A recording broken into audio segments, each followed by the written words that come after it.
सभी उपस्थित यहाँ अभिभावक गणों का मैं इस मंच से हार्दिक स्वागत और सभी को वंदन, सभी को प्रणाम करती हूँ। हेलो दोस्तों, नमस्कार। मैं गणेश कांडपाल उत्तराखंड के पिथौरागढ़ जिले से जाग उठा उत्तराखंड ब्लॉक में आपका हार्दिक स्वागत व अभिनंदन करता हूं। दोस्तों, आज सरस्वती शिशु मंदिर नया बाज़ार पिथौरागढ़ में वार्षिक उत्सव का आयोजन होने जा रहा है। आपको ले चलता हूं सीधे सरस्वती शिशु मंदिर नया बाज़ार पिथौरागढ़ में उस आयोजन में। चलिए आयोजन की तरफ बढ़ते हैं। दोस्तों, अब मैं पहुँचने ही वाला हूँ। आप मेरे साथ इस ब्लॉग में बने रहे। ब्लॉग अच्छा लगे तो लाइक, सब्सक्राइब, शेयर अवश्य करना। धन्यवाद। दोस्तों, अब मैं पहुंच चुका हूं सरस्वती शिशु मंदिर नया बाज़ार पिथौरागढ़ में। चलो आप मेरे साथ ब्लॉग में बने रहिएगा। ब्लॉग अच्छा लगे तो लाइक, सब्सक्राइब, शेयर अवश्य करना। धन्यवाद। जाग उठा उत्तराखंड।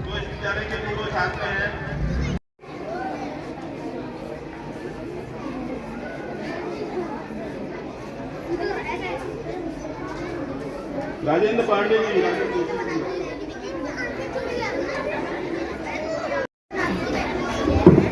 श्रीमान विवेक शाह जी, क्षेत्रीय खाद्य अधिकारी पिथौरागढ़, आपका हार्दिक स्वागत और अभिनंदन।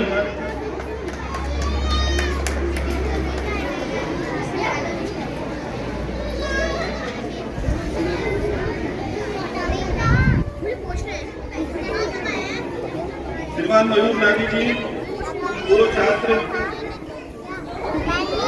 श्रीमान धीरेन्द्र पाठक पिथौरागढ़, आपका भी इस कार्यक्रम में हार्दिक स्वागत और अभिनंदन।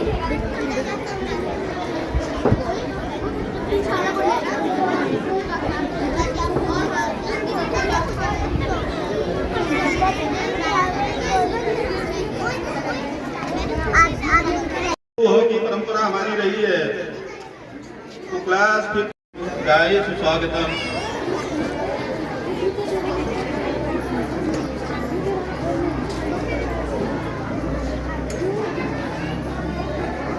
कार्यक्रम शुरू हो, एक आग्रह अभिभावकों से है कि हमारे सभी टीचर व्यस्त हैं, अपने बच्चों का ध्यान खुद ही रखेंगे, वो इधर उधर घूमने न पाए।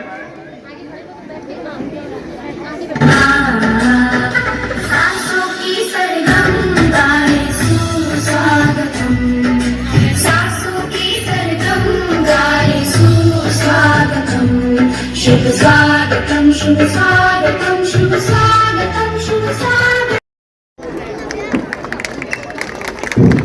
बहुत बहुत धन्यवाद। तालियों के साथ आप स्वागत कीजिए।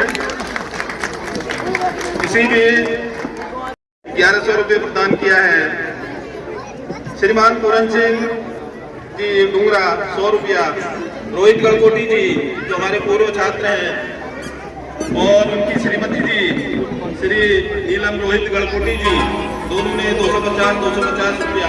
आप सबका हार्दिक स्वागत और अभिनंदन। का स्वागत करेंगे। अगला कार्यक्रम माँ जो होती है बालक की गुरु होती है, लेकिन एलकेजी के भैया बहन जो छोटे छोटे भैया बहन होते हैं उनको सबसे प्यारा लगता है, सबसे प्यारा अपने पापा ही लगते हैं। तो ये लेके आ रहे हैं अपने गीत को मेरे पापा।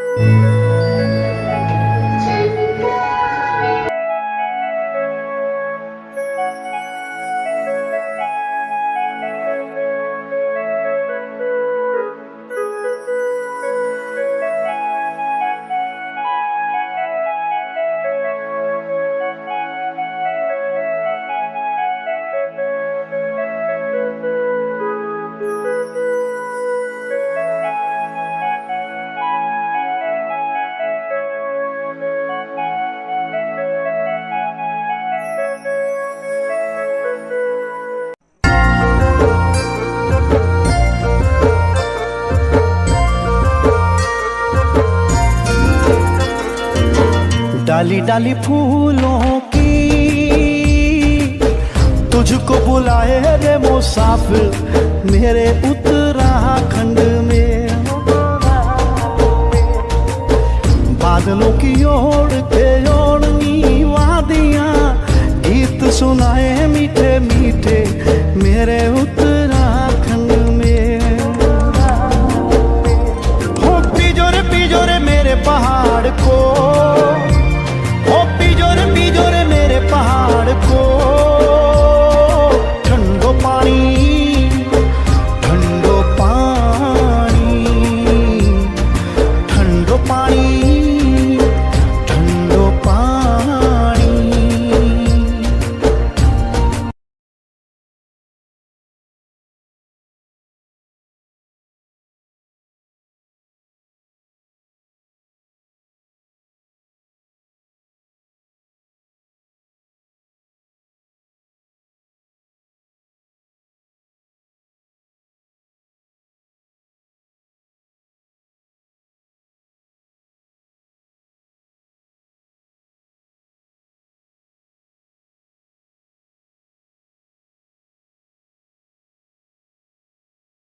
और साथ ही इस समाज के अपने विभिन्न दायित्व में रहने वाले विशिष्ट अतिथि हमारे बीच में हैं और अपने अध्यक्ष इस कार्यक्रम के जो हैं इदम राष्ट्र राष्ट्राय स्वाहा, इस भाव से अपना पूरा संपूर्ण जीवन भारत माता के लिए ग्रस्त होने के बाद भी देने वाले अपने श्रीमान सदानंद जी भाई साहब अपने बीच में हैं।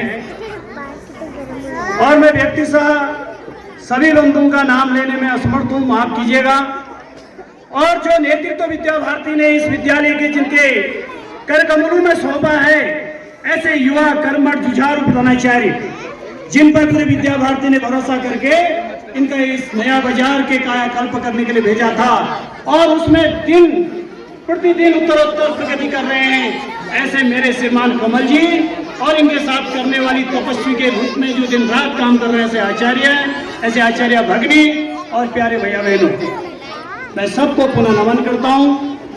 आज विद्या भारती शिक्षण संस्थान तो पूरे देश के अंदर चलते हैं, शिक्षा प्रत्येक संस्थान देती है, संस्कार भी आज सब देते हैं, लेकिन विद्या भारती आज जो आपके ऐसे बच्चों के निर्माण में पंचकोशात्मक विकास करने की चिंता कर रही है, उसका ज्ञानमयी कोष, विज्ञानमयी कोष, प्राणमयी कोष, अन्नमयी कोष, आनंदमयी कोष, इन सब कोषों के विकास के लिए विद्या भारती समय समय पर क्रिया शोध, प्रशिक्षण और अनेक प्रकार के कार्यक्रम आयोजित कर रही है।